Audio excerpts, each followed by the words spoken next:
स्वागत है आप सभी लोगों का मेरे चैनल साइंस टू टेक्नोलॉजी में। मैं अनुपम विपुल आप सभी लोगों का स्वागत करता हूं आज के शो कैमरा ट्यूसडे में। आज हम लोग बात करेंगे ऑब्लिवियन मूवी में जो सेट बनाया गया था वो काफ़ी बड़ा प्रेसिडेंट सेट किया है आने वाले टाइम का, तो उसको आज समझते हैं। क्योंकि मतलब कैमरा इक्विपमेंट इक्विपमेंट सही है, लेकिन आप उसे इस्तेमाल कैसे करते हो उस पर डिपेंड करता है कि आपका आउटपुट कैसा आएगा। तो यहाँ पे मैं बार बार एक चीज़ पे फोकस करना चाहता हूँ कि एफर्ट पे ज़्यादा ध्यान दें, क्योंकि पब्लिक है, ऑडियंस है ना, वो सूंघ सकती है कि आपका एफर्ट नहीं डाला गया। आप आराम से बता सकते हो कि किसी पिक्चर में सीजी अच्छा है या खराब, आप ये कोई नहीं बोलता, ये बोलता है ना कि यार अच्छा नहीं लगा। उसका क्या मतलब, उसका सीधा मतलब उसको समझ में आ रहा है कि आप थोड़ा मेहनत नहीं किया सर, मेहनत नहीं की है। हाँ, मैं देखूँगा तो भले बता सकता हूँ कि भैया एम्बिएंट ऑक्लूजन आपने एक को लेयर में नहीं डाला है, वो अलग बात हो जाता है। लेकिन आम पब्लिक भी समझ सकता है कि आपने एफर्ट नहीं डाला है। और हिसाब ये समझिए कि जब भी आप सिनेमा के लिए कुछ डिज़ाइन कर रहे हैं ना, तो आपको ये थोड़ा ध्यान देना, बड़े स्क्रीन के बारे में बात हो रहा है। ये बात ज़रूर सही है कि आजकल काफ़ी पिक्चर्स मतलब सिर्फ टीवी में ही देखे जाते हैं, लेकिन टीवी का भी साइज़ बड़ा हो रहा है। और आने वाले टाइम में हो भी सकता है आप लोग में से काफ़ी लोग के पास है कि 55 इंच से बड़ा है, ये 55 इंच है, 55 इंच से बड़ा हो सकता है। तो जब आप बड़ा कर देते हैं ना, तो लोग इमर्शन ज़्यादा खोजते हैं कि इसमें हर फॉल्ट दिखता है, हर जो ट्रिक आप इस्तेमाल करोगे दिख जाता है इसमें। तो ये उसके हिसाब से आपको सोचना पड़ेगा। और अगर आप कम एफर्ट में कुछ बनाने की कोशिश करते हैं, जैसे बहुत सारे बॉलीवुड पिक्चर हैं जो ऐसा नहीं कि पैसा नहीं, मैं पहले सोचता था कि शायद पैसा नहीं है, वही कैमरा इक्विपमेंट इस्तेमाल कर रहे हैं जो हॉलीवुड कर रहा है, वही रेड है, वही आरी है। और मतलब सीजी हाउस अगर आप कहेंगे, यहीं पे तो आधा से ज़्यादा चीज़ का सीजी बनता है, तो ऐसा कहाँ से हो गया कि भाई यहाँ वाले के लिए सीजी नहीं है। तो वो होता है ना कि एफर्ट नहीं डाला जा रहा है, और उससे पब्लिक को लगता है यार आप तुम मेरा समय वेस्ट कर रहे हो। ये आपको कॉन्शियसली नहीं लगेगा, लेकिन आपका सबकॉन्शियस डिटेक्ट कर लेगा, क्या कर रहे हो रे, क्या कर रहे हो। मतलब वो जो होता है ना, कई बार लोग थिएटर से निकल बोलते हैं यार फालतू कम समय पैसा बर्बाद करिए। बात वही था कि इतने बड़े स्क्रीन में हर फॉल्ट क्लियरली दिखने लगता है। इसलिए आप लोग कभी ध्यान देते हो ना कि जो लोग कलरिस्ट होते हैं, सही में हाई क्वालिटी कलर्स, वो थिएटर में बैठे कलर कर चेक करते हैं। क्योंकि बड़े स्क्रीन में आप सोचिए ना, मैंने कलर का वैल्यू थोड़ा सा बदला है, वो कैसा दिख रहा है बड़े स्क्रीन पे अलग हो जाता है, क्योंकि आपके पास आँख के पास ट्रैवल डिस्टेंस हो जाता है, आँख बड़ा बढ़िया से हाई रेजोल्यूशन स्कैन कर पाता है। तो ये समझना बहुत ज़रूरी है। और आप ये समझिए कि अगर आप एक गुड सेट बनाते हैं, यानी जहाँ पे भी आप काम कर रहे हैं, जैसे कि ये है 2001 स्पेस ऑडिसी का, ये आज भी आप देखोगे तो आपको लगेगा कि हाँ यार अच्छा है। ऐसा क्यों है? क्योंकि सेट बनाने में मेहनत किया गया था। और इसका फ़ायदा क्या होता है? इससे होता है सस्पेंशन ऑफ डिसबिलीफ, यानी कि कोई भी आप पिक्चर बना रहे हैं, चाहे वो रोमांटिक हो, चाहे साइंस फिक्शन हो, चाहे एक्शन हो, उसमें सस्पेंशन ऑफ डिसबिलीफ करना होता है कि क्या ये हो सकता है? और अगर आप पिक्चर अच्छे से फ्लो करा रहे हो, उसमें मतलब मोमेंटम है, पब्लिक 3 घंटे के लिए, मतलब पिक्चर ऑब्वियसली उससे लंबी नहीं होनी चाहिए, लेकिन 3 घंटे तक के लिए आपका सस्पेंशन ऑफ डिसबिलीफ का कार्ड खरीद के रख लेती है कि भैया हमें, हमको पता है ये नहीं हो सकता, लेकिन हमको दिमाग नहीं लगाना, हम बस एन्जॉय कर रहे हैं। और उसका ये फ़ायदा होता है ना कि अगर आप एफर्ट डाल के बनाते हैं ना, बहुत सारी पिक्चर लेम होती है। मतलब कि जैसे यही ऑब्लिवियन पिक्चर बहुत बड़ा बॉक्स ऑफिस हिट नहीं रहा, बिलियन डॉलर नहीं छुआ। और पिक्चर उतना मतलब एक होता है ना कि बहुत गहराई में उतर के गहरी-गहरी बातें कर रहा है, वैसा पिक्चर था नहीं। अच्छा था, मतलब किसी मामले में वो खराब नहीं था, लेकिन एक होता है ना कि यार फ़ील नहीं आया। तो उसके बावजूद भी पिक्चर अच्छा लगेगा आपको देखने में, आपको मज़ा आएगा कि आप बड़े पर्दे में देखें, मज़ा आएगा। जैसे मैंने एक्सप्लेन किया था कि अवतार में जितने लोगों को भी ढंग से 3D देखने का मिला था मौका शुरू-शुरू में 2009 के आस-पास में, वो लोग खुश थे कि हाँ भाई, हमने पैसा खर्च किया, महँगा टिकट था, लेकिन कुछ देखने को मिला अच्छा। तो वही समझिए, एफर्ट इसीलिए इम्पोर्टेंट है। तो अब बात करते हैं ज़रूरत क्या था ये जो सेट बनाने के लिए। तो ये है इनका कॉन्सेप्ट आर्ट, ये मतलब फाइनल ड्राइंग के आस-पास में जा रहे थे। तो कभी भी कोई पिक्चर डिज़ाइन किया जा रहा है, खासतौर पे साइंस फिक्शन में, तो बैठ के कॉन्सेप्ट पे बनाया जाता है कि ठीक है, हमें ये बनाना है। इंडिया में भी किया जाता है, बस बहुत फटाफट कर देते हैं। मतलब ये सब कॉन्सेप्ट जगह जहाँ मान लीजिए आपका आराम से 3-4 महीने तक आर्टिस्ट लोग इसको क्रंच कर रहे होंगे, आराम से इंडिया में हो सकता है कि भाई ये बनाना है, कैसे बनाना है? हाँ, 1-2 आगे पीछे हुआ, काम खत्म, आगे बढ़ो। तो फ्यूचरिस्टिक हैबिटेट इनको दिखाना, तो उससे डिज़ाइन फिक्स हो जाता है। फ्यूचरिस्टिक में हम लोग जनरली एक्सपेक्ट करते हैं हर चीज़ ज़्यादा इंटीग्रेटेड हो, ज़्यादा स्मूथ हो। तो पूरे आर्किटेक्चर में कहीं पे भी मतलब जो है ना, हार्ड एंगल एकदम कम रखा गया, ज़्यादा से ज़्यादा हो सके कर्व्स रखे गए हैं। ये सब डिज़ाइन लैंग्वेज जिसे हम लोग कहते हैं, उसमें एफर्ट डाला गया। और हाई एल्टीट्यूड है, ये सबसे बड़ा तिगड़म है कि आप कैसे दिखाओगे कि कोई जगह पे जो घर है, जैसे ये घर दिखाना चाहते हैं, आउटपोस्ट समझ लीजिए कि वो हवा में है, कैसे आप सेल करोगे? तो सेल करने के लिए सबसे आसान तरीका होता है खिड़की लगा दो। खिड़की में अगर बादल नीचे दिखने लगेगा, तुरंत समझ में आ जाएगा। तो ये करेंगे। अब साइड इफ़ेक्ट ये हुआ कि खिड़की लगाना बहुत मुश्किल है। कितना मुश्किल है? बहुत सारे टीवी हो, मूवीज़ हो, आप कई बार देखते होंगे कि काँच है, चांसेस है कि वहाँ सीजी में काँच था ही नहीं। मतलब कि जैसे अगर शूट करना है किसी एस्ट्रोनॉट को, तो यहाँ वाइज़र डाला ही नहीं जाएगा, बिना इसके शूट करेंगे और कंप्यूटर से ऊपर डालेंगे, क्योंकि काँच रिफ्लेक्शन से बैंड बजा देता है। बहुत ज़्यादा मुश्किल है कि शूटिंग करना काँच के साथ, बहुत मुश्किल। और अगर कॉम्प्लेक्स रिफ्लेक्शन है विथ मतलब समझ रहे हैं, कंप्यूटराइज़्ड एलिमेंट्स के साथ, कि यहाँ सीजी है, वो उसके साथ ब्लेंड कर रहा है, इतना मुश्किल हो जाता है। शांति से लोग बोलते हैं, भैया काँच हटा दो, हटा ही दो। कर्व्ड काँच बहुत मुश्किल होता है। सीधा काँच तो आप थोड़ा मैनेज भी कर लो, कर्व्ड काँच है वो बहुत मुश्किल मुश्किल रहता है। तो यहाँ तो पूरा कर्वी ग्लास है, क्या बोला, फ्यूचरिस्टिक था। हाई एल्टीट्यूड को दिखाने के लिए कांच चाहिए, लेकिन फ्यूचरिस्टिक दिखाने के लिए कर्व चाहिए, क्योंकि कर्व ग्लास सस्ता नहीं होता है। तो ये सब वही समझिए। और इसका सबसे बड़ा दिक्कत है बाउंस लाइट। अगर ये पूरा पर्दा ये जो लगा है और ग्रीन स्क्रीन करेंगे तो आप देख सकते हैं कि हर जगह ग्रीन स्पिल होने लगेगा। ग्रीन स्क्रीन करने का सबसे बेस्ट तरीका होता है ना कि कैरेक्टर के पीछे ग्रीन हो, आगे एकदम ग्रीन ना हो। लेकिन अगर आप इतना बड़ा सेट बना रहे हैं कि उसका बाउंस जो है, और चूंकि ग्लास रिफ्लेक्टिव होता है, उसका बाउंस होगा ही। वो बाउंस करते करते ये पूरा कैरेक्टर को हरे में पोत देगा। अब मार आप 12 बिट में शूट कीजिए, मार आप 14 बिट में शूट कीजिए, आप उसको हटाते हटाते आपकी बैंड बच जाएगी। और आपको कई बार पिक्चर सब में देखने को लगता हो कि यार यार फील नहीं आया, फील नहीं आया। जैसे कि थॉर रैग्नारॉक में हेला को ज़बरदस्ती का रीशूट किया गया था, तो एजेस में आपको दिखने लगा थोड़ा हरा वाला फीलिंग आ रहा था, वो कारण वही था। ये सब अगर पहले से सोच समझ के शॉट नहीं खींचा जाता है, लटक जाएगा। कोई भी आर्टिस्ट आपका इसको नहीं हटा सकेगा, ग्रीन कास्ट को। मैट्रिक्स में आप चाहोगे क्योंकि पूरे पिक्चर ही ग्रीन कास्ट थी, लेकिन बाकी सब जगह ये सही नहीं रहता है। और हिसाब ये समझिए कि ये हीरो लोकेशन था। हीरो लोकेशन उस लोकेशन का जहाँ पे कैमरा कई बार जाएगा। बहुत सारा सीन होता है कि एक बार होगा, और कई बार ऐसा होता है कि ये पूरा पिक्चर का फोकस है तो इस पर पूरा खर्च करें। जैसे कि इंसेप्शन में जो स्पिनिंग हॉलवे था वो हीरो शॉट था, कि वो शॉट बहुत इंपॉर्टेंट है, इसलिए उस पर पूरा खर्च किया जा रहा है। और ये था हीरो लोकेशन, यानी कि यहाँ पे बार बार कैमरा आएगा, यहाँ पे स्टोरीज फ्लोइंग करेंगे, तो कटौती यहाँ नहीं करना था। और हिसाब ये समझिए कि ये इनको मतलब जो प्रोड्यूसर है, डायरेक्टर, मैंने नीचे वीडियो दे दिया इनका, अच्छा सा, इनको एकदम क्लियरली पता है। एक बार अगर गलत वीडियो शूट हो गया, पोस्ट में नहीं फिक्स कर सकते। जैसे अवतार वाले को पता था कि भैया अगर 3D डेप्थ ठीक से नहीं रेंडर हुआ है, मतलब कैप्चर नहीं हुआ, आप मार हाय तौबा कर लीजिए, नहीं ठीक कर सकते। ये नहीं था कि शूट कर लो यार VFX में ठीक करेंगे, जो आपको बाहुबली के सेकंड पार्ट में बहुत बार देखने वाला है, भाई तुमने रीशूट क्यों नहीं किया। मतलब आपको सीन देख के लगेगा सर गलत है, ये सीन नहीं होना चाहिए था। लेकिन होता है ना कि अरे पोस्ट में ठीक कर देंगे, नहीं होता सर, पोस्ट में हर चीज़ नहीं ठीक हो जाता है। तो ये ज़रूरत था कि हाई एल्टीट्यूड चाहिए, वो चाहिए, प्लस ये ग्लास होगा, वो भी कर्व्ड ग्लास होगा, और उसके बाद इसको कई बार शूट का इस्तेमाल करना है, तो ऐसा कैसी तरीके से बनाओ कि इसमें CG और VFX अच्छे से इंटीग्रेट कर सकें। तो सोल्यूशन क्या था, 1-to-1 फुल स्केल साइट बना दी, यानी कि लगभग 3 मंजिले का ये लोग बिल्डिंग बना दी है, फिजिकल, लाइक एक्चुअल लकड़ी मेटल का इस्तेमाल करके, स्कैफोल्डिंग का इस्तेमाल करके पूरा सेट बनाए। ये जो आप देख रहे हैं ये फुल सेट है, यानी कि एक्चुअली आप वहाँ जाके देख सकते हैं, फुल सेट बनाया। और उसके बाद सेट के इर्द गिर्द में जो प्रोजेक्ट करना है उसके लिए 360 प्लेट शूट किया गया है। ये प्लेट माउंटेन टॉप में शूट किया गया। ऑब्वियसली माउंटेन टॉप में आपको दिखाना कि आपका हाई एल्टीट्यूड है, कैसे दिखाओगे, माउंटेन टॉप में जाके शूट करो।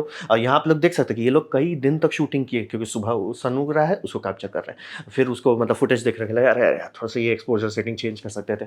तो समझ रही 3-4 कैमरा ले लेके हर जगह से शूट कर रहे हैं, तो ऑब्वियसली मतलब थोड़ा टाइम लेके कई दिन का इनके पास शूटिंग है, कि मतलब सूरज उग रहा है, सूरज डूब रहा है, रात हो रहा है, ऐसा हो रहा है, बहुत सारा डेटा मिल गया ना। ये प्लेट जो बनाए 360 प्लेट बनाए, इसको प्रोजेक्ट किया गया, फ्रंट प्रोजेक्शन। और ये आपको भले थोड़ा लग रहा होगा कि अरे ऊपर नीचे खाली है, वैसा है नहीं, क्योंकि बात है कि कोई भी सीन में इतना बाहर नहीं रखा गया था। ये हम लोग behind the scene, B cam जिसको कहते हैं, बिहाइंड द सीन कैमरा से देख रहे हो तो आपको ऊपर नीचे एज दिख रहा है। ये पूरा सेट का चौड़ाई जो है नाप के किया गया था कि कैमरा कहाँ पे रहेगा। ये मतलब वर्चुअल सेट में लोग थोड़ा एफर्ट डालते कि अच्छा, जो आप लोग देखते हो ना, डायरेक्टर लोग हमेशा ऐसे ऐसे करके देखता है आजकल, मतलब एक लेंस मतलब हैंडल में लगा के देखते रहते हैं, वो वही रहता है, उससे पता चलता है सेट कॉम्पोजिशन क्या होगा। तो उसमें ये था कि आराम से कट कहीं से नहीं होगा, आपको वो एज नहीं दिखा। और अगर हो भी जाए, मान लीजिए किसी थोड़ा सा जो है आपके पास अगर इतना मेजॉरिटी सीन है, फ्रेम का वो एरिया पेंट करना उतना मुश्किल नहीं होता है। तो फ्रंट प्रोजेक्शन करना, फ्रंट प्रोजेक्शन का मतलब है कि पर्दे के पीछे से नहीं किया जा रहा है, आगे से कर रहे हैं, जैसे थिएटर में होता है। लेकिन वो generally ultra short throw projector इस्तेमाल करना पड़ता है, क्योंकि मतलब आपके पास बहुत पीछे से आप नहीं आ सकते ना, और बहुत पीछे से आएंगे धुआं जो मतलब एटमॉस्फेयर है उसका डिफ्यूजन के कारण से वहाँ एक ब्लूम आ जाएगा। ब्लूम से आपको पता चलेगा यार प्रोजेक्शन में घोटाला रहता है। तो और वही समझिए कि कोई भी चीज़ इनको स्पेशल इफेक्ट में नहीं करता, यानी सेट है, सेट के पीछे एक मास्टर आर्टिस्ट है, मास्टर आर्टिस्ट सिर्फ प्रोजेक्टर में कौन कौन सा फाइल प्ले करना है, सुबह का फाइल प्ले करना है, शाम का फाइल प्ले करना है, या फाइल इसमें ऐसा प्ले करना है कि जैसे चांद का इन्होंने शूट किया था, पिक्चर में था कि चांद डिस्ट्रॉय हो चुका है, तो चांद का VFX उस फुटेज में 360 डिग्री प्लेट में डाल दिया, ना कि मतलब यहाँ पे बाद में VFX का ना वो वहाँ पे प्लेट में डाल दिया। अब प्लेट में जब कैप्चर किया जा रहा है, जो आप देख सकते हैं कि ये लोग कैप्चर कर रहे हैं, आराम से देखिए, शाम का सीन हो रहा है, आराम से कैरेक्टर है, पूरा शाम का वो इवनिंग ग्लो आ रहा है। आप रो दीजिएगा अगर आपको कोई बोल दिया कि वो फील, ऑथेंटिक फील ले आओ CG करके, होगा ही नहीं। जैसे ये सब सीन का जो ऑर्गेनिक लाइट इमिशंस है, इतना बार लाइट बाउंस हो रहा है ना कि रेंडर फार्म में आप डाले उसको, रेंडर करना, रेंडर फार्म में एक काम करो, तुम ले लो भाई, हमको नहीं चाहिए तुम्हारा पैसा। तो ये समझना बहुत जरूरी है, सेट बनाने में इनका यही फायदा हुआ। पहले इन्होंने पूरा फिजिकल 1-to-1 स्केल है, ताकि एक्टर लोग को एक्टिंग करने में दिक्कत नहीं हो। दूसरा, 360 प्लेट अच्छे जगह से कलेक्ट किया कि मतलब ऐसे कहीं पे भी जाके नहीं की, कैसा वहाँ शूट करेगा, जितना हाई एल्टीट्यूड पे जा सकते थे जाके शूट किया। फिर फ्रंट प्रोजेक्शन किए सब जगह, इसका मैंने नीचे वो कैमरा सेटअप, ये प्रोजेक्टर सेटअप भी दे दिया है और उसमें कोई वीएफएक्स करने की ज़रूरत नहीं पड़ी। यानी कि जब कैमरा में शूट किया जा रहा था, ये डायरेक्ट कैमरा वहाँ पे रखा है, कैमरा ऐसे शूट कर रहा है, काम खत्म। खत्म सर, हो गया सर। वीएफएक्स नहीं सर, हो गया, आप ले जाइए, फाइल ले जाइए। फाइल को ऑब्वियसली आप ट्रिम करोगे, एडिट करोगे, साउंड इफेक्ट डालोगे, लेकिन फाइल में छेड़खानी नहीं करनी है, हो गया। जिसको हम लोग कहते हैं स्पेशल इफेक्ट। विजुअल इफेक्ट होता है जो आप कंप्यूटर में हुलू करते हो, स्पेशल इफेक्ट होता है कैमरा के सामने हुलू। हमेशा आप स्पेशल इफेक्ट करना चाहोगे, क्योंकि विजुअल इफेक्ट कभी भी स्पेशल इफेक्ट जितना अच्छा नहीं लगता है। तो वही समझिए। और इससे फ्लेक्सिबिलिटी आ गई, यानी कि इन्होंने सीन शूट किया, यार देखिए कि मतलब 4:30 बजे का इन्होंने टेम्पलेट इस्तेमाल किया था, फील नहीं आया। मतलब एक होता है ना कि आप लोग डेलीज जिसको कहते हैं, डेलीज में देखे यार थोड़ा फील नहीं आ रहा, थोड़ा ग्रेविटास नहीं आ रहा है, थोड़ा सा चेंज करो, फिर से शूट कर लो सर, कोई दिक्कत नहीं है। रेंडर वेंडर नहीं करना है, आराम से प्लेट में दोबारा रिप्ले करूँगा, अलग टाइम स्लाइड का प्ले करूँगा, आराम से देख लो। तो ये बहुत फायदेमंद होगा और इसीलिए ये पूरे पिक्चर में ये सीन को कई बार आराम से शूट कर सकते हैं। कई सारा सीन हो सकता है, रोमांटिक सीन हो सकता है, एक्शन सीन हो सकता है, आराम से। ये मतलब इनके पास सॉर्टेड हो गया है पिक्चर में, इसकी जितनी भी लोकेशन की जरूरत है कोई काम नहीं है, हमारे पास है दिमाग में। तो ये सेट इन्होंने बहुत सक्सेसफुली यूज़ किया था। अब बात करते हैं रिजल्ट क्या हुआ। तो रिजल्ट ये होता है कि जब भी आप ये पिक्चर देखेंगे ओब्लिवियन, कभी भी आपको स्काई टावर के बारे में एक बार भी नहीं सोचना पड़ेगा। मैं गारंटी दे देता हूँ, आपको एक बार भी स्काई टावर वीएफएक्स वाला फीलिंग नहीं देगा कि ये वीएफएक्स है। क्यों? क्योंकि वो है ही नहीं वीएफएक्स। रियल वर्ल्ड का डेटा रियल वर्ल्ड में प्रोजेक्ट करके रियल वर्ल्ड में कैमरा में कैप्चर किया गया है और जो रिफ्लेक्शंस हैं वो तुरंत दिख जाता है। और ऐसा भी समझिए कि वहाँ पे आपको फीलिंग आने लगती है कि आप कुछ देख रहे हो। ऐसा नहीं हो रहा कि आपको कुछ दिखाया जा रहा है कि मतलब चीप वीएफएक्स का प्रॉब्लम वही होता है कि वो आपको बताने लगता है, देखो मैंने आपके लिए कुछ बना के दे दिया है, चीप फील होता है। यहाँ पे ऐसा नहीं, बहुत अच्छा लगा। और ये एक नया टूल किट था, इसी के आगे पीछे जो आप लोग देखते हैं ना कि मैंडलोरियन में भी नया टूल किट बनाया गया था, वो सब इसी समझिए नींव रखी गई थी कि इतना बड़े स्केल किया गया था और इससे बहुत सारे प्रोडक्शन को मदद मिल सकता है। जैसे कि मुझे एक टीवी शो बहुत पसंद है, धर्मक्षेत्र करके आया था, ये नवंबर 2014 में रिलीज़ किया गया था। ये है उसका सीन, नीचे वीडियो दे दिया है। इसको बहुत फ़ायदा होता है क्योंकि आप देख सकते हैं ये है स्वर्ग जैसा, मतलब समझिए स्वर्ग और नर्क के बीच का दरवाजा में है और यहाँ पे इनका मतलब समझिए ये चल रहा है, क्या बोलते हैं, एक तौर का समझिए कोर्ट हाउस है और अगल बगल जो क्लाउड सीन है वो पेंट किया हुआ था। वहाँ पे अगर पर्दा लगा कि ये लोग बस, और मैं नहीं बोल रहा हूँ 4K अल्ट्रा हाई रेजोल्यूशन, ना ना, कुछ भी कर देते, वो स्टैटिक है ना। क्योंकि ये पूरे मतलब टीवी शो में करीब 12-13 एपिसोड्स हैं और उसमें मेजॉरिटी टाइम आपको ये सब बैकग्राउंड दिखता रहेगा। तो वो सिर्फ ये कर रहा है कि यहाँ पे जो स्पॉटलाइट है वो धीरे धीरे मूव कर रहा है ताकि दिखा सके कि मतलब ये 3 से 4 घंटे का होना चाहिए था कोर्ट रूम, मतलब सुबह सूर्योदय से लेकर सूर्यास्त तक होना चाहिए था, तो उसके हिसाब से लाइट मूव कर रहा है। लेकिन बाकी पूरा चीज़ स्टैटिक है, फील नहीं आ रहा है। ये बहुत, इसको बहुत अच्छा शूट करता है। अगर कोई मतलब, चूँकि ये जिस टाइम शूटिंग हो रहा था उस टाइम तक ओब्लिवियन कंप्लीट हो चुका था शूटिंग, तो अगर किसी को पता चल जाता कि अरे ओब्लिवियन में ऐसा कर रहा है या थोड़ा-सा एफर्ट डाल के इसमें कर देते, क्योंकि ये महँगा उतना नहीं होता, ये बात समझना ज़रूरी है। आपको मैं दिखा रहा हूँ बेस्ट ऑफ द बेस्ट, ज़रूरी नहीं है कि वहाँ तक आप जाएँ। तो इसका वही फ़र्क पड़ता है कि अगर ऐसा आपको कभी सीन करना पड़ता है जहाँ पे ओपन वाला बैकग्राउंड खूब सारा है, वहाँ पे अगर प्रोजेक्शन करके आप कैमरा में कैप्चर करते हैं, बहुत अलग तरह का फ़ील आता है। इस तरह का लो ग्रेड सेट बना देंगे, आपको तुरंत लगेगा अरे यार 1980 वाला क्यों फ़ीलिंग आ रहा है? बात वही है कि 1980 में और कुछ कर ही नहीं सकते थे। तो वही समझिए, धर्मक्षेत्र मुझे थोड़ा-सा अफ़सोस हुआ। लेकिन हाँ, ये समझिए 2013 में आस-पास ये आया था, कर सकते थे। थोड़ा-सा अगर एफ़र्ट डालते कर सकते थे, बट नहीं किए। और रहा बात कि आप जैसे ये पिक्चर है साउथ इंडिया का है, जिसमें जेट पिक्चर है, ये सुपर फेक लग रहा है। क्यों किसी को फेक लग रहा है? क्योंकि काँच जो है, जैसे देखिए, ऐसा कैरेक्टर के आँख पे दिखा था, आँख में कोई रिफ्लेक्शन नहीं है। ऐसा कैसे हो गया सर जी? आँख में रिफ्लेक्शन क्यों नहीं है? क्योंकि मतलब बोल रहे हैं ना कि वहाँ काँच ऑब्वियसली है नहीं। काँच कैसे डालेंगे? काँच डालेंगे और वीएफएक्स आर्टिस्ट बोलेगा बस सर कैमरा काँच में दिख रहा है। क्योंकि कर्व काँच बहुत बैंड बजाता है। कर्व काँच आपको कोई बोल दिया, आपकी वाट लग जाने वाली है कि भैया कर्व काँच पे करो। तो इसलिए सारा काँच जो है वहाँ पे जनरली होता नहीं है, या अगर होता भी है तो उसको मल्टीपल प्लेट लेयरिंग की जाती है। यानी कि एक बार मतलब कॉकपिट में ड्राइवर होगा, वो है, हाँ, शूट कर लिया गया। दूसरा, ये प्लेट लगा के अंदर ड्राइवर नहीं है, सिर्फ प्लेट लगा के शूट किया जाएगा। तीसरा है कि कैमरा हटा के शूट करेंगे। ऐसे करके लेयरिंग करनी पड़ती है। जनरली नहीं रहता, देख के ही लग रहा है कि शुद्ध वीएफएक्स है। इसीलिए आँख इसका एकदम डेड लग रहा है, लग ही नहीं रहा। और वही इसको आप कंपेयर कीजिए, अभी मैंने जो देखा, जेन्युइनली बहुत अच्छी पिक्चर है, टॉप गन मैवरिक। ऑब्वियसली वो तो फाइटर जेट के अंदर ही शूट किया है, तो आँख में आपको तुरंत दिख जाएगा। जबकि समझिए आँख ऐसा काला कभी नहीं दिखना चाहिए, आप फाइटर जेट में हो भाई, अगल-बगल का फ़ील आना चाहिए कि आँख में, इंसान आँख में बहुत फोकस करता है। और ये आप बोलोगे तो मैं तो छोटा सा दिखा रहा हूँ, कोई फ़र्क नहीं पड़ता। आप इमेजिन कीजिए आप थिएटर में देख रहे हो, 30 मीटर का आपका स्क्रीन है, इसका आँख दिखेगा, ये साइज़ का इसका आँख आएगा, तुरंत आपको दिख जाएगा, अरे तुम्हारा आँख में तो कुछ है ही नहीं, कुछ रिफ्लेक्शन ही नहीं है। जैसे ये एक दूसरा एक सीन एग्जांपल देगा जो बैक प्रोजेक्शन काफ़ी अच्छा इस्तेमाल किए थे। आप लोग कितने लोग बताइए टर्मिनेटर में जब आप ये इसको लगा कि ये प्रैक्टिकल इफेक्ट है, क्योंकि आधा प्रैक्टिकल है। उन्होंने ट्रक को चलाया, शूट किया, सब चीज़ किया। अब मैं सोच रहा था कि उन्होंने कोई नीचे ट्रेलर रखे होंगे, ट्रेलर में बाइक रख के स्टंट किया जा रहा होगा। ना जी, वो बाद में बच क्योंकि बच्चा था ऑब्वियसली, बच्चों के साथ रिस्क नहीं लेते हैं। तो मतलब आर्नल्ड तो टर्मिनेटर 1 में बहुत भयानक रिस्क लिए हुए थे, बट इसमें बच्चा था तो बच्चे के साथ नहीं भाई, सामने गाड़ी लगा के कुछ कर दो, रिस्क नहीं लेना है। तो वो बैक प्रोजेक्शन चल रहा है, वो देख रहे हैं पीछे पर्दा है और ये आर्नल्ड है, वहाँ पे एक मतलब समझिए एक शेक टेबल जैसा बनाया गया था जो शेक कर रहा था, इसीलिए ये हिलता-डुलता है और कैमरा फोकस करने की कोशिश कर रहा था।